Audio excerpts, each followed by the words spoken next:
Habari zenu. Leo tunaenda kuongelea kitu rahisi sana, lakini kina nguvu ya ajabu. Yaani, kila uamuzi mdogo unaofanya leo ndio unajenga wewe wa kesho. Basi, twende kazi, tuzame ndani zaidi.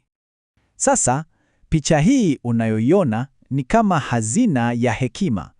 Fikiria hivi, kuna kanuni 10 au tuseme sauti 10 tofauti ambazo zinazungumza na sisi kila siku. Na leo kazi yetu ni moja tu, kusikiliza na kuelewa kila sauti inatuambia nini hasa. Hebu jiulize kidogo. Vitu kama muda, afya, hata imani, vingekuwa binadamu, unadhani vingekuonya nini? Vingekushauri vipi? Hili swali ndilo msingi wa kila kitu tutakachoongea leo, tunapojaribu kuvipa sauti vitu hivi.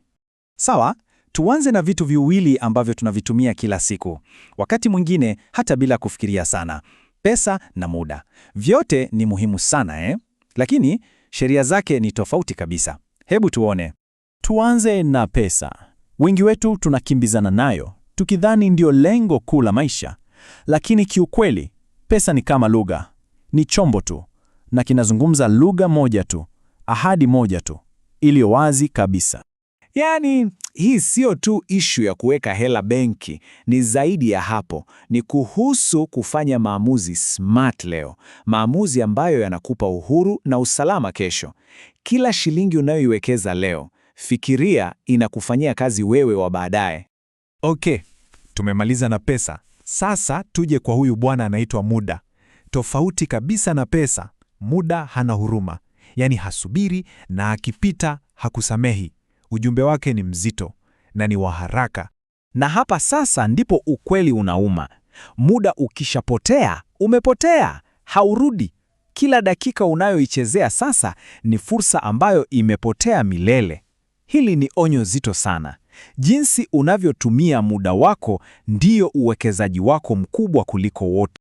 Kwa hiyo, tofauti ni hii, na ni kubwa sana.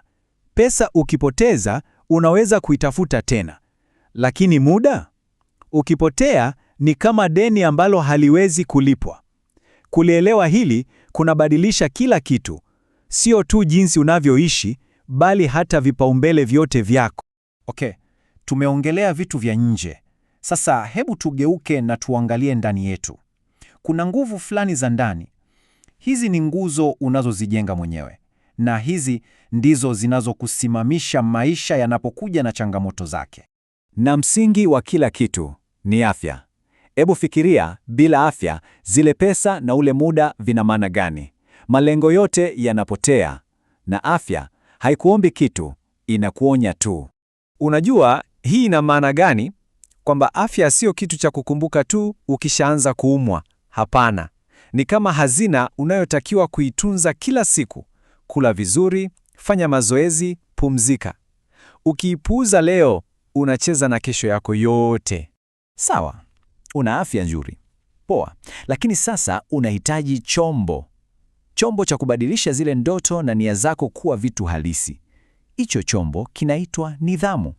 Sio adhabu jamani. Fikiria kama ni daraja linalokupeleka kutoka kwenye malengo hadi kwenye mafanikio. Na hapa sasa ndiyo uchawi unafanyika. Nidhamu inafanya kazi kama riba. Kile kidogo unachofanya leo na kesho kutwa kinajikusanya na kuwa kitu kikubwa sana baadaye. Ni ile nguvu ya vitu vidogo vinavyofanywa kila siku. Basi, juu ya afya na nidhamu, kuna kitu kingine cha juu zaidi: tabia. Hii sasa ndiyo wewe halisi. Heshima yako, uaminifu wako, jina lako ni kama ngao yako. Na haiji kwa siku moja, inajengwa kimya kimya na kila uamuzi unaofanya. Hii ina maana kubwa sana, unajua. Tabia yako inazungumza hata wewe usipokuwepo. Watu wanapoongea kukuhusu, wanaongelea tabia yako. Na mambo yakiharibika, tabia yako ndiyo inakusimamia. Ni ulinzi wako wa maisha. Kwa ukiangalia, ni kama unajenga nyumba. Afya ndo msingi imara. Nidhamu ni zile kuta unazopandisha. Na tabia ndo paa linalofunika na kulinda kila kitu ndani. Huwezi kuwa na kimoja bila kingine. Sawa, tumejijenga sisi wenyewe, lakini hatuishi peke yetu. sivyo? Sasa, hebu tuangalie jinsi maamuzi yetu yanavyogusa watu wengine. Maisha yetu yanagusa maisha ya wengine kila siku. Kwenye mahusiano, kuna kama sheria 3 hivi muhimu. Ya kwanza, imani. Fikiria kama kioo, kizuri sana, lakini kikivunjika, unaweza kuungaunga viraka, lakini hakitarudi kama kilivyokuwa. Pili, heshima. Hii ni barabara ya njia mbili. Unatoa ndio unapokea. Huwezi kudai usichotoa. Na mwisho, upendo. Huu sio tu hisia. Ni kama mmea. Unahitaji kuumwagilia kila siku kwa matendo yako, ili uendelee kukua. Basi tumefika karibu na mwisho. Tumeona jinsi ya kusimamia rasilimali zetu. Tumejenga nguzo zetu za ndani na tumeangalia mahusiano. Sasa, nini kinafuata? Kilele cha yote ni nini? Ni vitu viwili ambavyo tunavifukuzia maisha yetu yote. Kitu kimoja cha muhimu sana kuelewa ni hiki: kujifunza hakuna mwisho. Elimu na maarifa sio vile vyeti unavyoweka ukutani, hapana. Hivi ni vifaa, zana unazotumia maishani kuboresha mambo yako na ya wengine milele. Elimu, ahadi yake ni rahisi. Inafungua milango. Kila uwekezaji unaofanya leo katika kujifunza, hata kama ni kusoma kitabu kimoja tu au kujifunza skill mpya mtandaoni, inakupa nguvu ya kufanikiwa zaidi kesho. Inakunyanyua, inakupandisha level. Sasa, maarifa ni kitu tofauti kidogo. Kama elimu inakupa ramani, basi maarifa ni ile hekima ya kujua utumie njia gani kwenye hiyo ramani.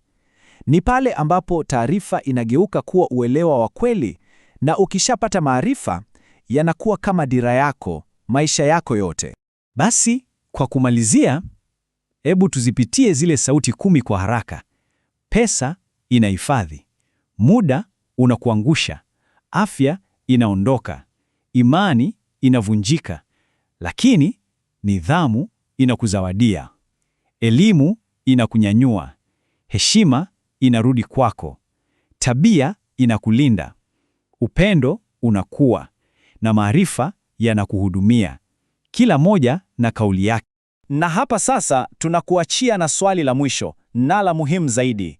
Maisha yako ni kama mazungumzo. Kila siku hizi sauti 10 zinazungumza na wewe. Swali ni je, leo utachagua kusikiliza sauti ipi? Jibu lako ndilo linatengeneza kesho yako.